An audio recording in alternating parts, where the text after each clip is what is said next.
মন মন ভয় লাগছে নাকি? মনে সাহস এসে গেছে আমার। কেন? সেকেন্ড টাইম তো প্রথমদিন ভয় লাগছিল, আজকে আমাকে হচ্ছে না। মজা পাচ্ছিস? আস্তে করো, বেশ সামনে দাঁড়িয়ে আছে।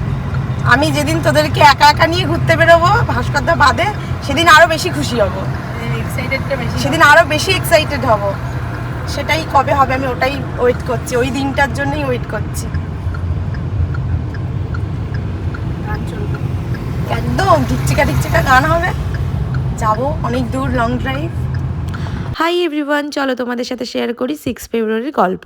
তো চলে এসেছি আমার ফার্স্ট ব্রাইডের লোকেশানে, আর দেখতেই পেলে আজকে কিন্তু আমি ড্রাইভ করে এসেছি ব্রাইড করতে। যদিও বলতে আমার একটু লজ্জাই করছে, কারণ প্রথম তো।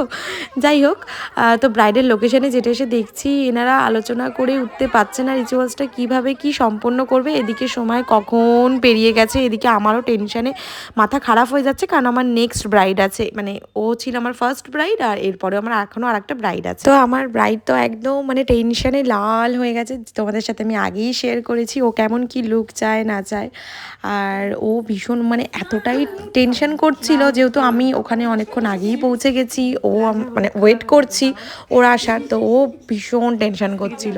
তো আমি ওকে পুরো ঠান্ডা করে মাথা ঠান্ডা করে বললাম যে তুমি চুপচাপ বসো, আমি তোমাকে টাইমে, তোমার তো টাইমের মধ্যে হয়ে যাবে, যা প্রবলেম হওয়ার তো আমারই হবে। তো ঠিক আছে, কোনো ব্যাপার না, তোমাকে আমি সুন্দর করে সাজিয়ে দেবো, তুমি টেনশন করো না। তো তারপর তো তোমরা ওর ফাইনাল লুক আগেই দেখে নিয়েছো, পুরো মা লক্ষ্মী লাগছিল। আর এই হচ্ছে আমার সেকেন্ড ব্রাইডের লোকেশানেও আমি একদম ঠিকঠাক টাইমেই পৌঁছাই। আর ওকেও কিন্তু এমনিতেই ভীষণ মিষ্টি দেখতে, আর সাজানোর পর তো তোমরা দেখতেই পারছো আমার দ্বিতীয় মা লক্ষ্মী আর কি। আর আমার এই মিষ্টি ব্রাইডদের তোমাদের কেমন লাগলো অবশ্যই কিন্তু কমেন্ট করে বলো। আর ও এত লজ্জা পায় না, ওকে আমি যে কতবার বলেছি যে একটু ক্যামেরার দিকে তাকাও, আমার ফোনের দিকে তাকাও, মানে কি বলবো, মানে প্রচুর লাজুকে। তো যাই হোক, তো আমি বাড়িতে এসে দেখতেই পাচ্ছ বেরিয়ে পড়েছি আবার রেডি হয়ে। বাড়িতে এসে না মানে তাড়াহুড়ো করে কোনো রকমই আমি রেডি হয়েছি, কারণ আজকে ছিল আমার দেওরের বিয়ে।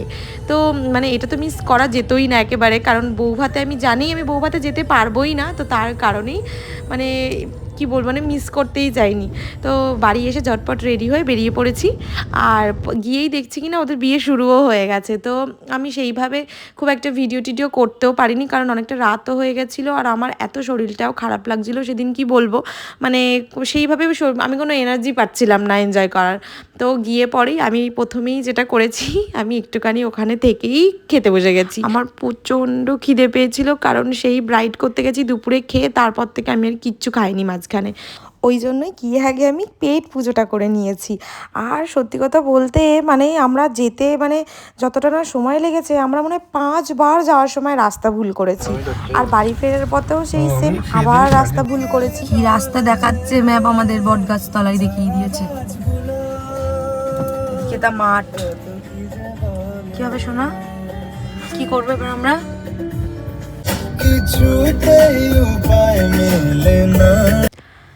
আমি গাড়ি চালালে আমার জানা ভয় লাগে, মানে আমার ভয় লাগে না যেটা সত্যি কথা, কারণ আমার প্রচুর সাহস, আমি জোরজুলুম করে গাড়িটা চালাই।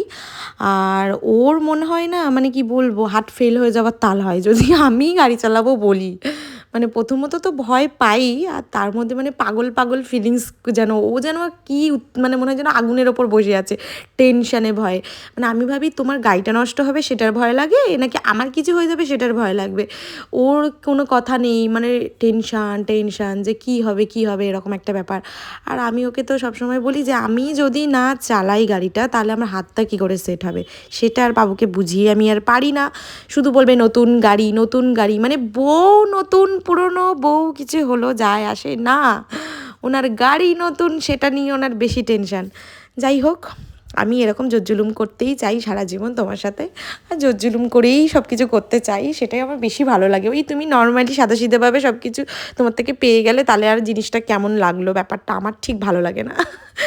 যাই হোক, তো চলো আজকের মতো ব্লগটা এখানেই শেষ করলাম। কেমন লাগলো ব্লগটা অবশ্যই কিন্তু কমেন্ট করে বলো, তাহলে আমি আবারও উৎসাহিত হব তোমাদের সাথে ব্লগ শেয়ার করার। টাটা।